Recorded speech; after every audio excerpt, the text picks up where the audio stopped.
Assalamualaikum warahmatullahi wabarakatuh. Jumpa lagi bersama saya Adi di channel Ngulik Sejarah.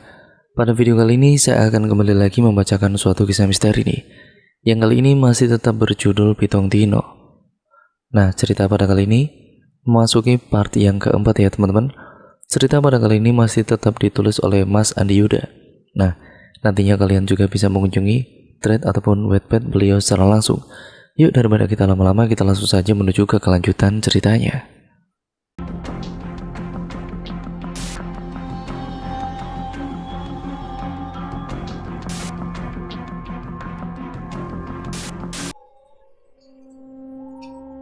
Didel ini demit atau disembunyikan makhluk halus adalah kepercayaan orang Jawa zaman dulu. Konon katanya ada kalanya bayi yang belum bisa apa-apa tiba-tiba saja hilang dari tempatnya saat sedang tidak dalam pengawasan orang tuanya. Nanti setelah dicari, kadang ditemukan di dalam rumah di tempat yang sangat tidak masuk akal. Jika sedang naas, kadang tidak ditemukan sama sekali. Untuk mencegah hal semacam ini, orang Jawa dulu bisa ataupun biasa meletakkan gunting kecil di bawah bantal atau sapu lidi di dekat bayi saat sedang ditinggal sendiri. Baik, ayo kita segera ke rumahnya sampean. Mas Irham bergegas mendorong motornya keluar rumah. Yudis dan juga Roso, juga Mas Irham, tengah menyalakan motor tepat ketika Nasrul dan Ipung kembali dari kebun. Loh, mas, bertiga ini mau kemana? Kok bisa sih tiba-tiba hilang gimana toh? Tanya Ipung sambil mengendarai motor. Nasrul duduk membonceng di belakang. Tiga motor bebek melaju kencang membelah jalanan tanah. Mereka hendak menuju rumah Bu Retno yang berada di ujung desa. Iya, coba sampean tanya dulu sama istrinya, sambung Nasrul. Barangkali lupa naruh di mana. Matamu, ini bukan korek atau rokok yang kalau hilang itu gara-gara kelupaan naruh. Ini bayi yang hilang, serga Ipung dengan gusar. Ketika motor itu memasuki area pekarangan, lalu kemudian berhenti di bawah teduhnya pohon rambutan, terlihat Naya sedang mondar-mandir di teras sambil mendekap kain bedong amar. Wajahnya nampak sangat khawatir. Begitu melihat kedatangan Mas Irham, Naya setengah berlari ke arahnya. Mas Irham, anakku. Naya menyodorkan kain bedong yang sedari tadi dibawanya. Anakku di mana? Mas Irham nampak terkejut melihat bekas cabikan jari di kain itu. Rasanya sulit dipercaya. Ia memang sering mendengar cerita tentang bayi yang dipindah atau disembunyikan, tapi baru kali ini ia melihat sendiri. Ayo kita coba cari di dalam rumah. Mas Irham menoleh ke arah Yudis dan yang lain. Ia membagi semua orang menjadi 3 kelompok. Yudis dan Naya, Nasrul dan Ipung, lalu Roso dan dia sendiri. Mereka akan mencari di bagian-bagian rumah yang berbeda. Jangan lupa baca bismillah, Mas Irham memberi saran. Lalu mereka berpencar ke seluruh rumah. Roso dan Mas Irham mencari di lantai 2. Yudis dan Naya mencari di samping dan di belakang rumah. Nasrul dan Ipung mencari depan dan ruang utama. Bayi kok bisa kesingsal itu, gimana ceritanya ya? Ujar Nasrul lirih sambil membukai setiap sudut dan juga tutup di tempat itu. Ipung tidak menjawab. Ocehan Nasrul memang kadang lebih bijak untuk tidak ditanggapi. Ipung memilih untuk sibuk mencari sebisanya. Nasrul menuju ruang sebelah. Ia sempat mengecek di balik pintu, lalu ia melihat ke arah meja. Di atasnya ada sesuatu yang ditutupi kain lebar. Mata Nasrul memicing penuh keingintahuan. Entah kenapa ada dorongan untuknya melihat ada apa di baliknya. Nasrul mendekat dan menyingkap sedikit kain penutup itu. Matanya membesar dengan nafas sedikit tercekat. Ia menelan ludah. Tangannya terjulur ke depan, lalu meraih sepotong ayam goreng. "Jancuk, sempat-sempatnya kamu itu." Ipung kemudian mengeplak kepala Nasrul dengan sebal. "Ya aku dari tadi pagi belum makan, Pung," ujarnya memelas. Ia kembali mencari dengan potongan ayam di mulutnya. 1 jam lebih mencari, mereka semua berkumpul di ruang tamu. Wajah-wajah mereka nampak begitu kelelahan, pun yang mereka cari pun belum juga ditemukan. "Amar, Amar," Naya sesenggukan. Yudis kemudian mendekap dan menepuk pundaknya agar lebih tenang. "Apa sudah semua tempat dicari?" Mas Irham mencoba menggali informasi. Ia masih memandang berkeliling ruangan utama. Siapa tahu ada yang terlewat. Semua mengangguk dan menceritakan mana-mana saja yang sudah mereka cari. Kalau di sana, Mas Irham menuju ke sebuah pintu kamar Bu Retno. "Sejak ibu nggak ada, ruangan itu selalu aku kunci, Mas," Yudis menggeleng. Ia merasa sedikit pesimis dengan saran Mas Irham. Namun Mas Irham tetap berjalan mendekat ke kamar itu. Tidak ada salahnya dicoba. Ia memutar kunci yang menancap di pintu. Bismillah. Mas Irham membuka pintu kamar Bu Retno. Wangi pandan pekat seketika memenuhi hidung Naya ketika pintu terbuka lebar sepenuhnya, yang lagi-lagi membuatnya merinding. Namun entah kenapa sepertinya yang lain tidak bisa menciumnya. Naya memutuskan untuk diam saja. Pandangan Mas Irham menyapu seluruh ruangan. Lemari kayu antik, meja rias, beberapa baju yang tergantung, dan sebuah ranjang besar. Lalu Mas Irham menoleh kepada yang lain, mengajak semua mencari. "Ayo kita." Lalu tiba-tiba terdengar suara tangisan bayi. "Amar!" Naya menghambur masuk kamar. "Dari mana itu?" Roso kemudian menoleh kiri dan ke kanan, mencari arah suara. Nasrul dan juga Ipung ikut keluar. Di bawah, Yudis langsung berlari mendekati ranjang dan melongo ke bawah, diikuti oleh yang lainnya. Amar tergeletak di bawah ranjang, tangan dan kakinya bergerak-gerak. Yudis merayap ke dalam, meraih Amar dengan perlahan. Amar menggeliat dalam gendongannya. Semua orang berseru lega melihat Amar sudah ketemu. Yudis memeriksa Amar untuk memastikan bahwa anaknya baik-baik saja. "Anakku." Dengan tidak sabar Naya meraih Amar dari gendongan Yudis. Yudis menatapnya yang tidak henti menciumi bayinya, lalu kemudian beralih ke ranjang ibunya yang kini telah kosong. Ia menahan nafas dengan dadanya yang terasa sedikit sesak. Yudis hanya bisa membatin, apa benar ibu jadi setan? Yudis menghabiskan sore dengan merenung di teras, berbatang puntung rokok di asbak menemaninya, menghabiskan waktu dengan pikirannya yang sangat kalut. Rasanya masih tidak percaya dengan kejadian yang baru saja ia alami, juga dengan penuturan istri dan lainnya, bahwa ibunya menjadi pocong. "Kok lesu, Mas?" Roso muncul dari arah rumahnya di belakang. Ia membawa sepiring beton atau biji nangka yang direbus, kudapan kegemaran mereka saat kecil. "Aku mikirin Ibu Ros." Yudis mengebus asap putih panjang. Ia memandang Roso, orang yang paling dekat dengannya dan keluarganya sejak mereka kecil. "Apa dosa ibu sebenarnya? Kok bisa ya ibu jadi..." Sudah, tidak boleh mikir gitu, Mas." Roso memakan beberapa butir beton. Ia nampak kalem dengan kabar yang beredar. "Sampean kan paling tahu ibu kayak gimana orangnya. Dan aku yang selama ini bareng ibu, berani sumpah bahwa Bu Retno orangnya gak pernah jahatin orang lain. Tapi orang-orang ronda itu lihat loh." Yudis mematikan puntung rokoknya di asbak. Ia memijit kepalanya karena terlalu banyak pikiran. Bahkan Naya juga diganggu. Ini malah barusan cucunya sendiri disembunyikan. Roso tidak menjawab. Ia menatap Yudis tajam. Beberapa lama keduanya duduk dalam diam. hanya angin sore dan suara anak-anak bermain bola di kejauhan yang memecah sepi. Makanya mas, kita terus kirim doa buat Bu Retno. Roso membuka suara. Nanti malam kan pengajian keempat buat ibu. Doakan yang baik, siapa tahu ibu bisa tenang. Yudis mengangguk, ia kemudian mengisap rokoknya dalam-dalam.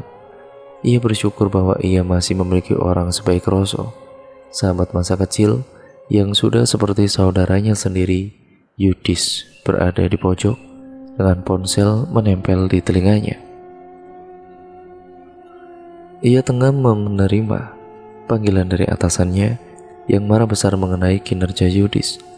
Rekan-rekannya sampai harus mengambil ekstra jam kerja untuk membackup pekerjaan Yudis.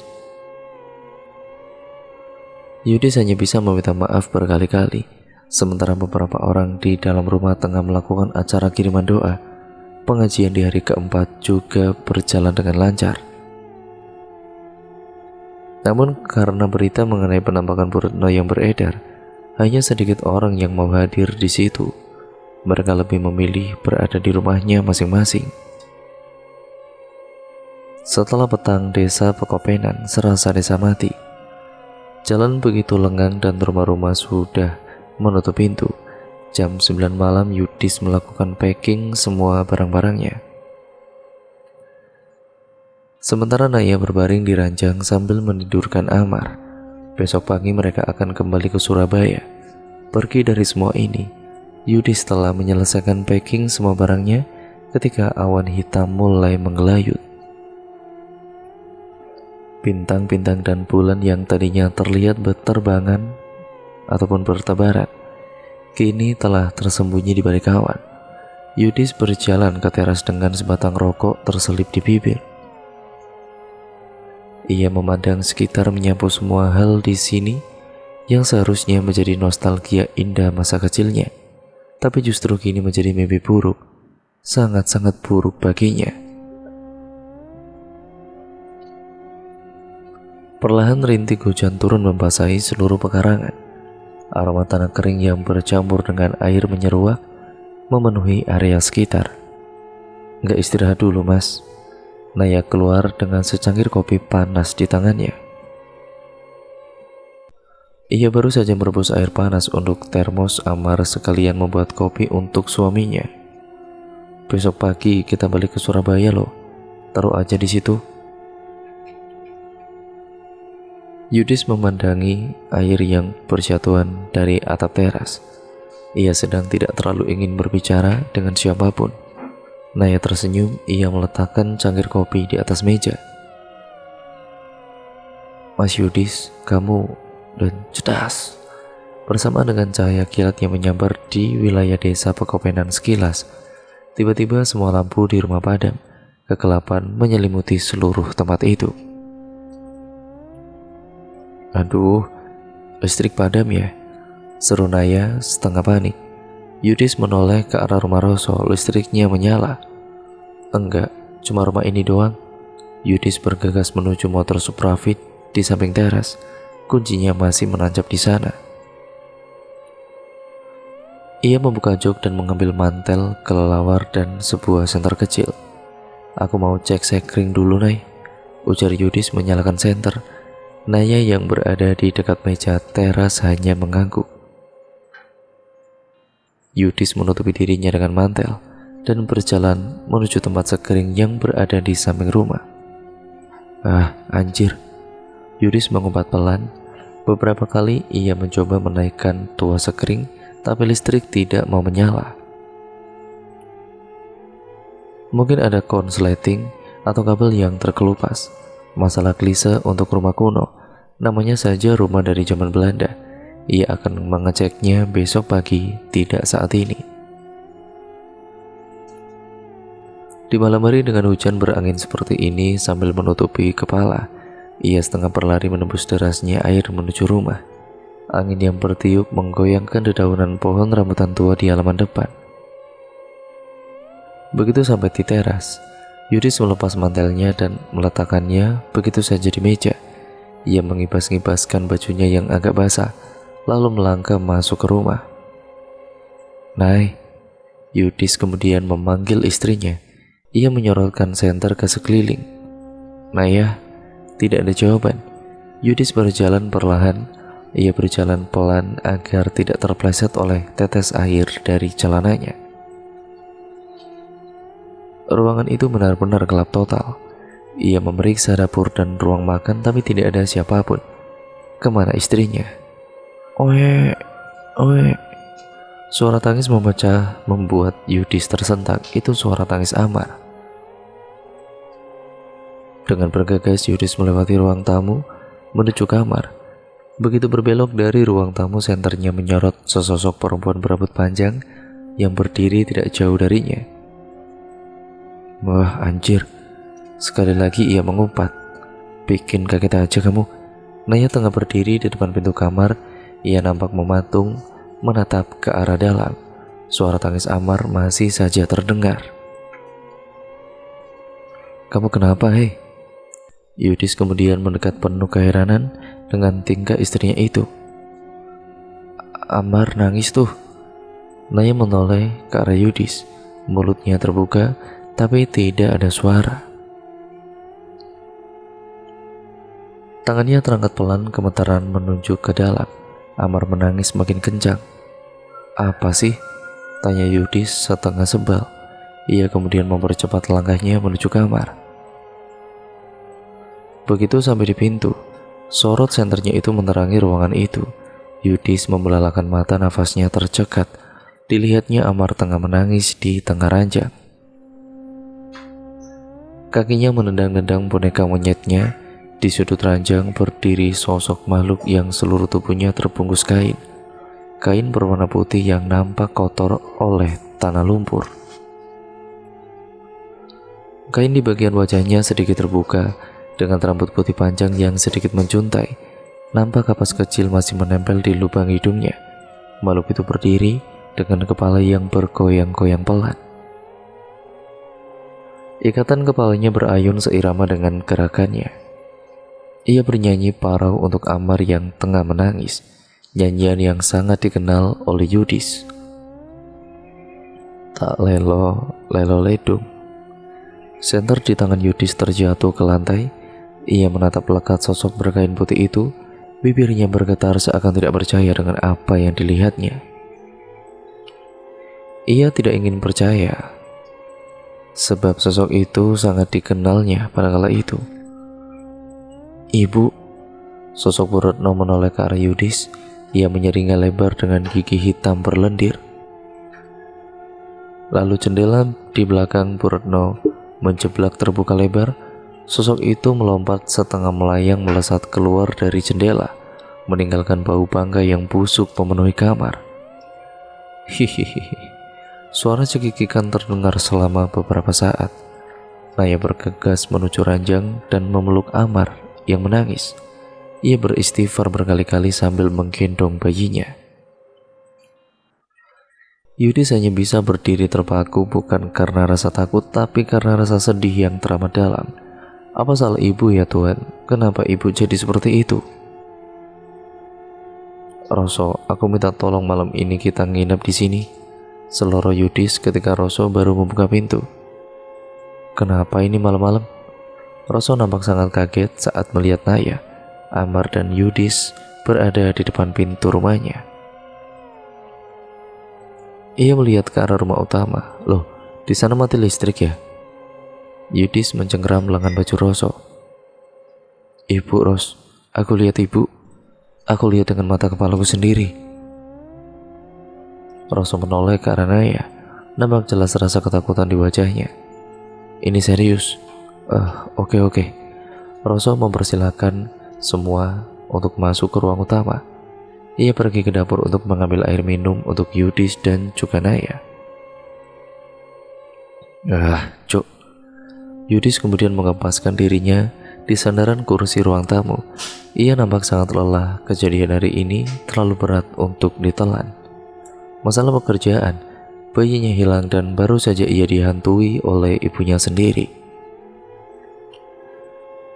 Naya hanya terdiam memeluk Amar yang mulai tenang dalam gendongannya. Roso meletakkan termos berisi air dan gelas di meja. Kemudian ia kembali ke arah dalam. Mau kemana? Yudis menenggak air yang disediakan. Kamarnya aku beresin dulu dikit biar rapi, ujar Roso singkat menunjuk Naya dan Amar. Biar si kecil sama ibunya tidurnya enak. Nggak usah mas, aku sama Mas Yudis tidur di sini saja. Naya menolak dengan halus. Sudah cukup merepotkan ia menginap di rumah orang, terlebih membuat si pemilik rumah membersihkan kamar. Gak apa mbak, cuma beresin dikit kok, kasihan loh Amar tidur di ruang tamu. Roso membuat tanda oke dengan jarinya. Beberapa lama kemudian Naya berjalan masuk ke dalam kamar. Ia membaringkan Amar di ranjang Roso. Naya berdiam beberapa lama untuk menenangkan diri. Ia mengamati keadaan di sekitarnya. Kamar Roso tergolong rapi dan bersih untuk ukuran seorang laki-laki yang hidup sendiri. Tidak terlalu banyak barang di dalam, hanya beberapa baju dan jaket yang menggantung di balik pintu. Naya melihat sebuah figura foto kecil di meja. Ia sangat mengenali foto itu. Foto bertiga Roso, Yudis, dan dirinya yang tengah tertawa lepas saat sesi foto bebas di acara pernikahannya. Ia juga melihat beberapa foto Roso dan Yudis saat masih kecil hingga SMA, tersimpan rapi di bawah kaca meja. Naya tersenyum, beruntungnya Yudis memiliki orang seperti Roso, sahabat sejak kecil yang sudah lebih seperti saudara sendiri. Malam ini sepertinya Naya bisa tidur dengan tenang. Kokok ayam terdengar bersahutan di luar rumah. Langit masih berwarna ungu gelap, matahari belum terlihat terbit. Hawa yang terasa dingin itu membuat Roso dan Yudis tertidur nyenyak di sofa ruang tamu, bergelung dalam sarung. Yudis bergumam tidak jelas. Ia bergelung makin dalam ketika seseorang menggoyangkan badannya. Mas, suara Naya terdengar gemetaran. Apa, Nay? Yudis menjawab malas. Semalam ia tidak banyak beristirahat karena berjaga bersama Roso. Amar, Naya masih berusaha membangunkan Yudis. Amar panas tinggi, Mas. Yudis memaksakan diri membuka matanya. Ia berjalan sambil menguap lebar, tangannya menggaruk kepala, matanya terasa berat. Yudis berjalan setengah sadar menuju kamar dengan Naya berada di depannya. Amar berbaring tenang di atas ranjang. Bedongnya sudah dibuka, dahi dan badannya penuh dengan keringat. Coba. Naya menarik tangan Yudis dan kemudian menyentuhkannya ke dahi Amar. Panas sekali. Yudis akan tersadar sepenuhnya. Ia duduk di tepi ranjang menyentuh beberapa bagian lain tubuh Amar benar-benar panas. Ayo kita bawa Amar ke puskesmas, Naya mengusulkan. Yudis memandangi anaknya yang diam tidak bergerak. Ia kembali menyentuh badan Amar hanya untuk memastikan. Tanpa sengaja ia menyingkap sedikit baju Amar. Yudis melihat sesuatu. Ia membuka baju Amar. Naya, ujar Yudis dengan datar. Ini puskesmas nggak bisa nangani. Kita juga nggak bisa balik ke Surabaya hari ini. Mas Irham mengusap wajahnya dengan bingung dan heran, dan sedikit merinding dengan apa yang dilihatnya. Amar masih terbaring tidak bergerak. Badannya panas penuh keringat dan di tubuhnya dari dada hingga kaki terdapat bekas tangan berwarna merah darah, seperti tangan manusia, tapi dengan jari yang kurus dan sangat panjang, sama seperti tangan yang mencabik kain bedong Amar. Ini Mas. Mas Irham tidak tahu harus berkata apa. Semalam kita lihat ibu, Mas. Yudis memberitahu. Ibu ada di dekat Amar, berdiri di dekat anak ini. Naya hanya bisa diam menatap bingung kondisi Amar yang tidak sadar. Ia duduk di samping ranjang, mengompres dahi anaknya. Mas Irham menarik Yudis menjauh dari Naya. Ia membawa Yudis keluar dari kamar. Ia tidak ingin Naya mendengar apa yang ia katakan. Roso berjalan mengikuti mereka. Mungkin Ammar dibawa oleh ibunya sampean, bisik Mas Irham. Dibawa gimana? Ammar kan masih di sini. Roso menunjuk Ammar yang berada di dalam kamarnya bersama Naya. Bukan fisiknya, Mas Irham menggeleng, tapi sukmanya, maksudnya. Jiwa anaknya sampean dibawa ke alam gaib, Mas. Mas Irham mencoba menjelaskan lebih detail. Ia kembali menoleh ke arah kamar, seakan tidak ingin pembicaraannya didengar. Kalau sudah sampai kayak gini, anaknya sampean dalam bahaya, Mas. Kalau nggak segera ditolong, bisa ndak balik sukmanya.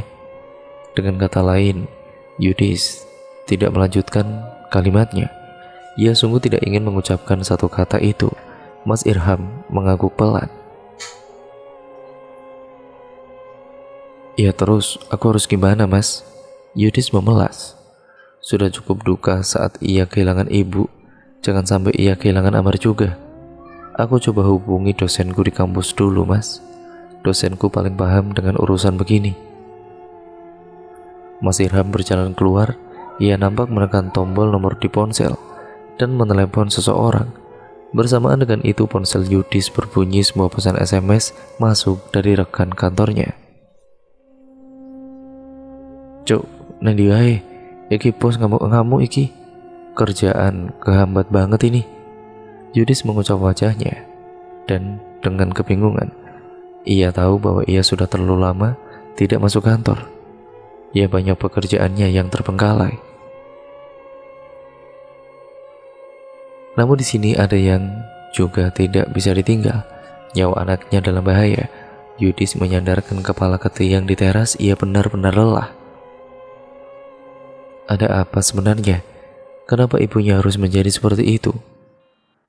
Kenapa anaknya harus mengalami seperti ini?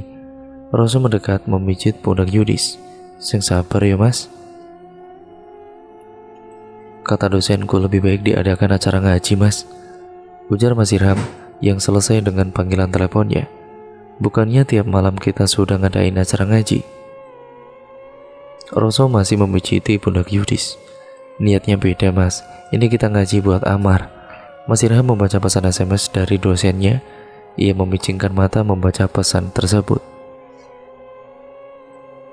Ini dosenku ngasih mana-mana saja surat yang dibaca buat nanti malam. Gak bisa sekarang aja, Mas. Yudis beranjak dari tempatnya. Ia tidak bisa menunggu karena ini menyangkut nyawa dari anaknya. Saya harus ngajar, Mas. Mas Irham memandangi jam tangannya. Tapi kan besok hari Minggu, jadi saya nanti ajak rekan guru madrasah untuk berdoa juga. Terus saya harus gimana ini sekarang? Sampean sabar dulu.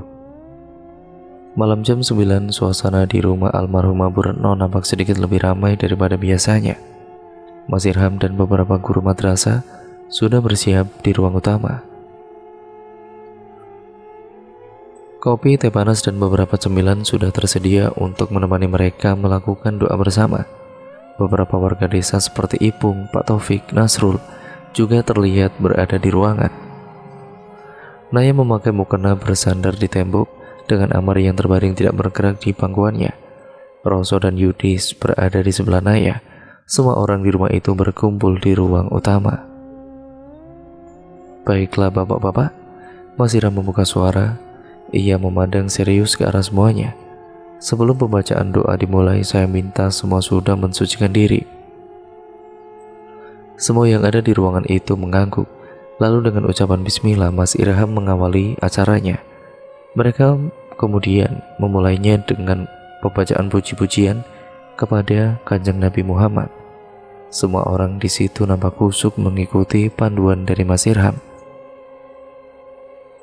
Di luar awan juga mulai menutupi langit. Rintik-rintik air mulai berjatuhan, membuat suara gemericik di atap. Angin berhembus sehingga tetesan air membasahi sedikit bagian teras. Suasana menjadi sedikit lebih dingin. Semua orang di rumah mulai membaca 3 surat utama perlindungan diri, Al-Ikhlas, Al-Falaq, dan Anas. Mereka membaca surat itu berulang-ulang kali dan duk. Nasrul dan beberapa guru madrasah mendengar sesuatu. Namun mereka masih terus membaca surat itu dengan panduan dari Mas Irham. Duk, duk.